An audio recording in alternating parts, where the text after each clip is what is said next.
Hey everybody, here is a video that I've been thinking about really for a long time, but a few weeks ago I made the video, The Great Pyramid and the Mind Machine, and ever since then I've been thinking and remembering things, so I thought I would put together a video today and talk about this, and really, this might be the final clue of what this great structure, its purpose and meaning was. This might be the final link. I think this video is very important. A lot of people have theorized what the Great Pyramid was. But the video I did a few weeks ago, the Great Pyramid and the Mind Machine, current research into the function of the brain and how magnetism and energy really has a strong effect on it. This is just something that we are coming to grips with today. Maybe we are just realizing something that the ancients knew, and they put it into their most important teachings just as a way to transmit the information in a significant and appropriate way, or something that becomes transformative in your consciousness. This is something that I have really looked into, and these different articles, here is one, Magnetite, the Great Pyramid, and Order of Our Universe. And this magnetite, this energy that would have been transmitted by the structure of the Great Pyramid, would have had an effect on these magnetite crystals in your mind, and they would have affected your consciousness. That just seems to make total sense to me, and maybe this is the bridge of understanding the meaning of the Great Pyramid. Now, I will leave many links below, but here is one, How Consciousness Works, an hypothesis, and this is about the God helmet and studies into how magnetism affects the mind, and I thought this was absolutely fascinating. But this new study on the Great Pyramid and what I did 5 years ago on the magnetite in your mind, I think this might be the bridge that will give us the true meaning of the Great Pyramid. And this is a theory that other people have brought up. This isn't something new, but I'm going to go over it as completely as I can. And the study that the Great Pyramid, there was energy levels that were conducted up through the chambers in the pyramid. I think this is fascinating. And do all you people know why there is this little antenna type tripod, almost this little antenna on top of the Great Pyramid? Do you people know why that is up there? I am just asking. But the mind, magnetism, the energy in the Great Pyramid, well, I think this gives us a great clue to the original purpose of the Great Pyramid. Now, when I first heard the theory that the King's Chamber might transform consciousness somehow, well, I thought that was a little out there. And some people have been putting comments, well, this is just New Age hooey. Well, I'm learning a lot of the New Age stuff is actually really, really old age stuff. But just in case you didn't catch my video from a couple weeks ago, a quick review. Inside of your brain, you have millions and millions and millions of these tiny little magnetite crystals, and they are affected in the environment you're in, and they have an effect on your consciousness.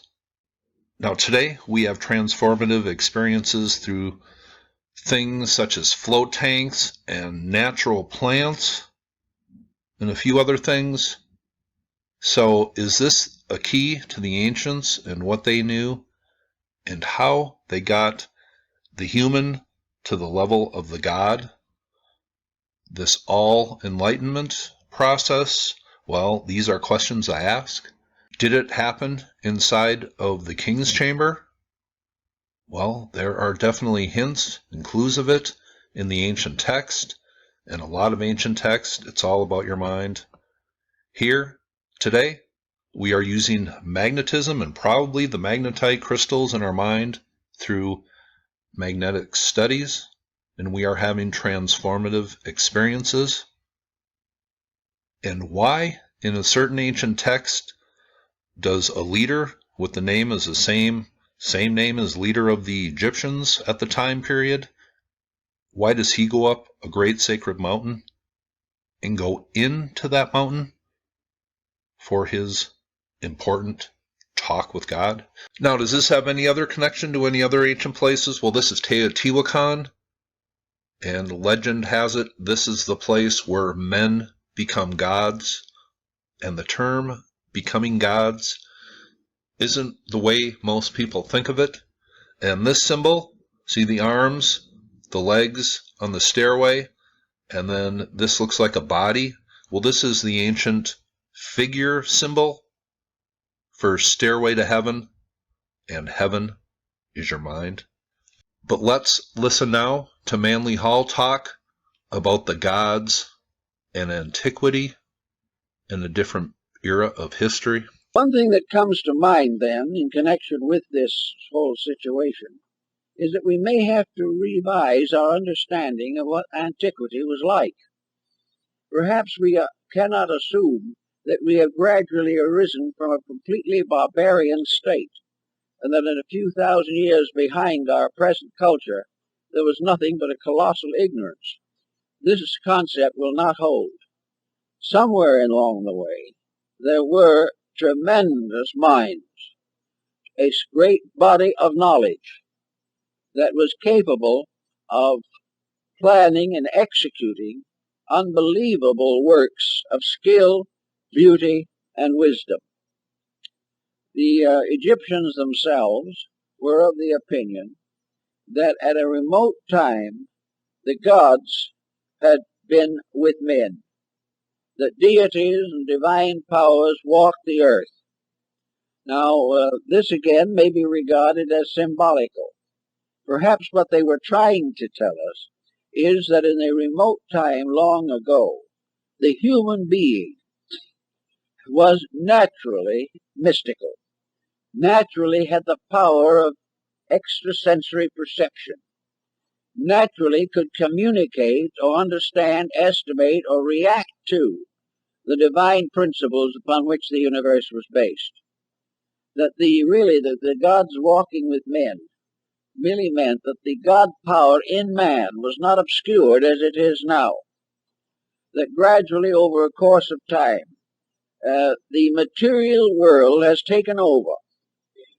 Another problem that arises in connection with the pyramid project is something that is coming along now, namely that the pyramid was some kind of a vibratory structure, radiating energy, and having some strange virtue in itself, and that meditation upon the pyramidal shape produces certain changes in the human consciousness.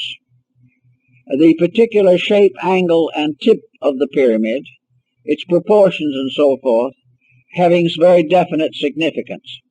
And probably the most perfect structure that antiquity knew was the pyramid.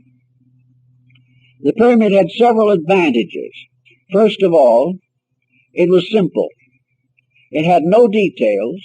It had no structural peculiarities that would distort or clutter up the fine mathematical proportion. It was a perfect example of geometry.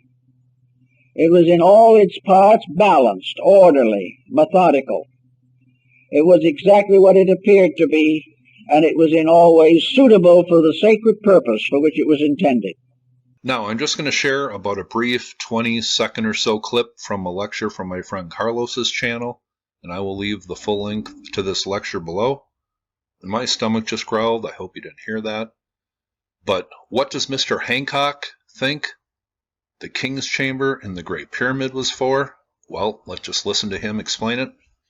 And it's 72 degrees of longitude west of Hancock. And the King's Chamber, of course, is primarily a spiritual place. I have no doubt about that. And it's a spiritually transforming place. And I believe, personally, I can only express my belief that the Great Pyramid is an instrument for transforming human consciousness. And it still works today, even deprived of its context. So what was the King's Chamber? Was this a meditation chamber? Well, I think the sarcophagus that was always empty is a great clue. Perfect symbolic significance of this being something having to do with the mind and nothing to do with the physical body. I believe the Great Pyramid, and especially the King's Chamber, was set up as the symbolic tomb of Hermes.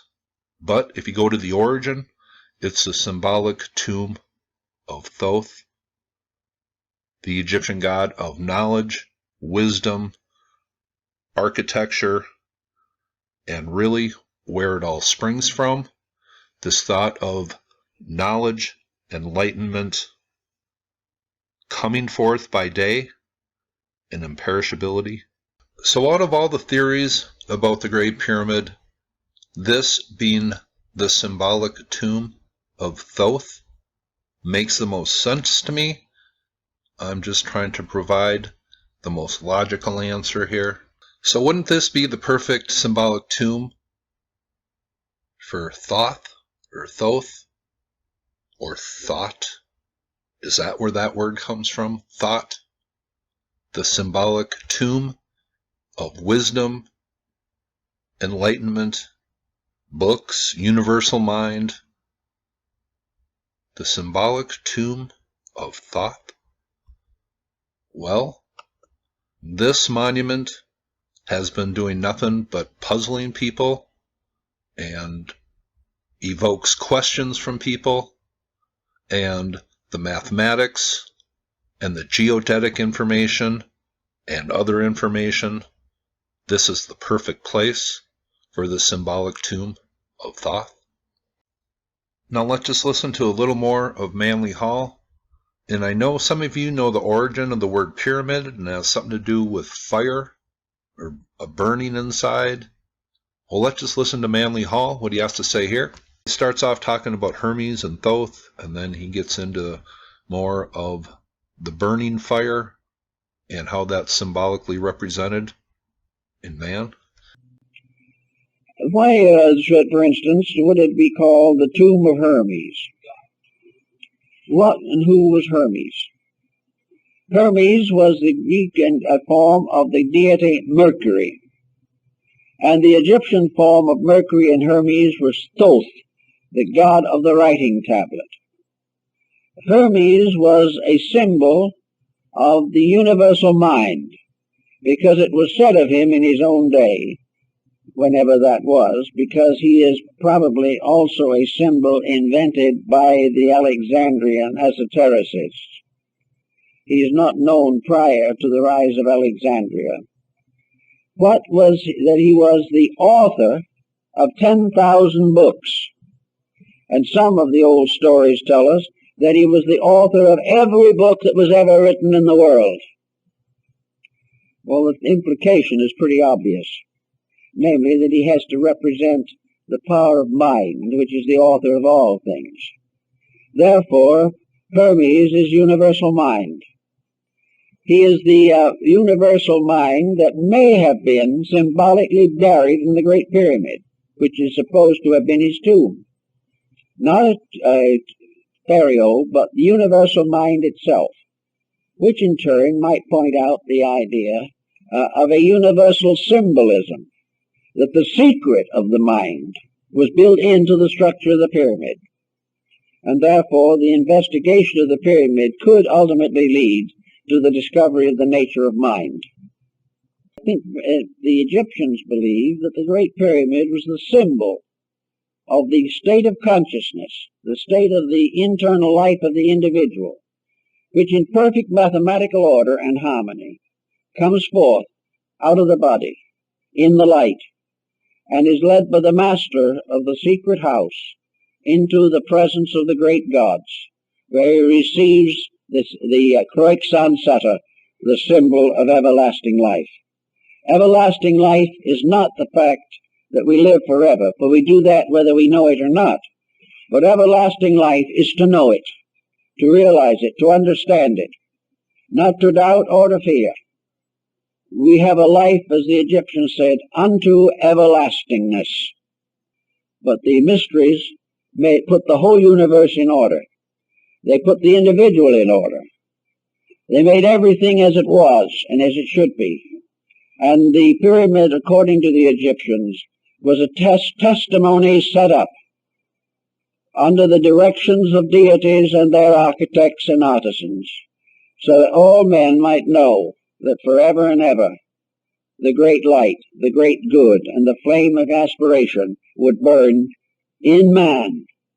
And if as long as it burns in man, it will burn in the world. But if it goes out in man, it goes out forever. So the wisdom of the ancients was to continually introduce and initiate the worthy into the real purpose of the plan, to help them to understand the great dignity of life, the great value and virtue of obedience to law, and that forever the pact between heaven and earth was sealed by the symbolism of the pyramid.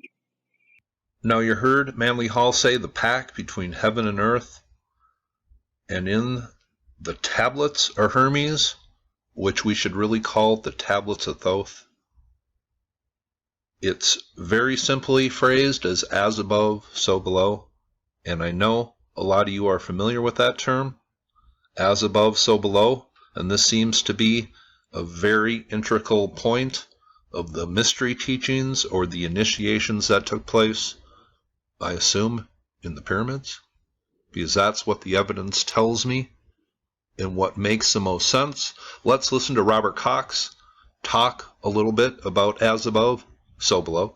Is almost devoted exclusively to the soma, or the rasa, and the means by which it was produced and consumed for the sake of realizing the gods, realizing higher states of consciousness, and attaining spiritual immortality.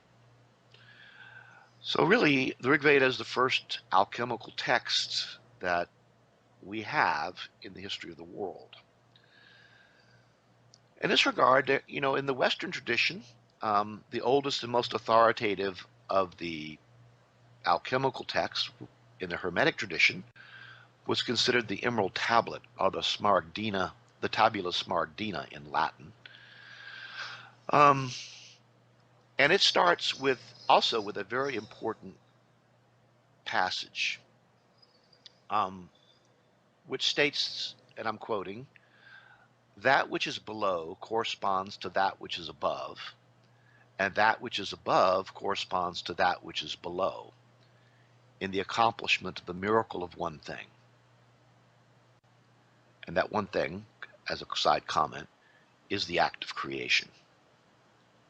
And then it goes on to say, "It is the father of every completed thing in the whole world." It meaning the correspondence between that which is above and that which is below is the father of every completed thing in the whole world. Now I want to compare this passage, which is considered the oldest and most authoritative of the Hermetic texts, with another passage taken from the Rig Veda, written some thousands of years prior, thousands of miles away, which is considered the oldest and most authoritative of the Vedic texts. The passage from the Rig Veda, in translation, and I'm quoting, "He who knows the father of this world as that which is below associated with that which is above, and that which is above associated with that which is below, he, as it were, has the mind of a sage." One of my favorite channels is Brien Foerster, and you heard Graham Hancock kind of hint that though the Great Pyramid is lacking its original form and structure, it still seems to work today, and it affects the consciousness of the person in the Great Pyramid and in the King's Chamber. Well, let's listen to Brien Foerster from a video he made on the Giza Plateau about 3 years ago, and I will leave a link to this full video below. They go under these pyramids, and originally they carried water, and it was believed that water set up some kind of vibration because the proportions of the tunnels were exacting to create this vibratory effect, and that caused these huge things to set up a vibration. The vibration was transferred into some kind of energy, probably not electrical but vibratory, and was used for some say, to set up some kind of force field around the area, which allowed the builders to enter into much higher state of consciousness than we are capable of today. Whether you believe it or not, it's quite a prominent theory. Haven't worked to this very day. But if you go inside these pyramids, you feel this residual energy that's still functioning. It's as though it's running at 1/10 of 1% of its original capacity, possibly. Now, somebody whose memory I'm going to keep alive on my channel is Mr. John Anthony West. Those of you who have not watched Magical Egypt, it's the best lesson you can get. I would not think the way I do about Egypt if I had not read Serpent in the Sky. But let's just get his thoughts on the Great Pyramid and this thing, this immortality concept that pervades all of Egyptian art and literature. But I don't think we should think of the whole immortality thing as the way it kind of went down the line and finally ended up in the Christian text, being good and going to heaven. That was really simplifying it. But it all had to do with some kind of enlightenment. I mean, building a pyramid is just an incredible undertaking. Didn't they say that, like, if you cut and place 10 stones a day, it would take you 664 years? Yeah, it is mind-boggling. Yeah. But in fact, it's quite clear that they did it. It's not at all clear that they did it in the allotted 25 years or something of the sort. Why they did it, I mean, again, to an academic, the only possible explanation is that they were tombs, even though there's no evidence whatsoever that they were tombs. But if they say they were tombs, they don't need evidence. What do you think they were? I don't know. Right. Except what I'm pretty sure is that they weren't tombs, and they weren't tombs only. My general sense of it is that since everything in Egypt has as its focus the quest for immortality in some way, shape, or form, they enhance that quest. They make it possible to do things that you wouldn't otherwise do. I can tell you, you get enough people together and come on a trip or come on your own. When we do our 2-hour meditation in the pyramid, you come out of there knowing that you've not been just in a quiet bathroom. This place surges with power. I mean, you got a group of people in there, all of whom are, especially if they're some who have practiced some meditation. It's really something. And I mean, you come out of there knowing that you've experienced something that you've not experienced before. So how they were used and to what end, I don't know. I mean, this is a quite common theory that there were sites of high initiation. Well, there are sites of high initiation, and when you understand what initiation involves, that's not a dumb theory. It is a dumb theory if you don't think there's such a thing as initiation, and if you think that illumination is dependent upon electricity, well, you'll not be able to think Egyptian. But if you've been to the places and have experienced for yourself the power of these places, then explanations of that sort, even though they don't count as, I mean, they're speculative for sure, but when you don't have any evidence for them being tombs, that's pretty speculative too. Right. Well, I just ask that you take into consideration the theory that this is the tomb of Thoth, the symbolic tomb of Thoth having nothing to do with the physical body. It all has to do with mind and spiritual aspects of what became the dynastic Egyptians' mythology and spirituality. Here is how they transform consciousness today. And it is really something that we are just learning about, and it is revolutionary, and it is going places. Is this the chamber where they used to do the very same thing, and we are just catching up? Well, I'm going to finish it here with a talk a little bit more from Robert Cox and how the ancients viewed mind stuff. Were they referring to the magnetite in your mind, or possibly just the effects of it? Well, let's take a listen. I hope you thought this was interesting, and just consider what you heard today when you think about the Great Pyramid, and I hope you all have a very nice day. When we go to sleep and we dream at night, we experience a mental world. We experience forms and phenomena, colors, people, things, but our physical organs of sight, sense, hearing, and all that are not operating. What's operating are our mental organs of sight, sense, hearing, and so on. We're not experiencing anything physical. We're experiencing a mental world, which in many ways resembles very closely the physical world that we experience when we're awake. The point is that all of our mental states are upheld by this field of mind stuff, chitta, life force, which the Hermetic sages described as mind. It's a beautiful passage from the Hermetic text which says that mind is the very substance of God, if there is such a substance. And it goes on to say, and of the nature of that substance, no one really knows what its nature is for sure, because it's in between matter and consciousness. It's not a material substance. It's literally the substance of consciousness, which is capable of reflecting pure consciousness, which is not a substance at all, in the field of creation. That's why they called it mind stuff. In fact, in the Vedic tradition, the Jiva, the individual self, the individual soul, was defined as the reflection of pure consciousness in mind stuff, in chitta. That was the definition of the soul, of the embodied soul, the mortal soul.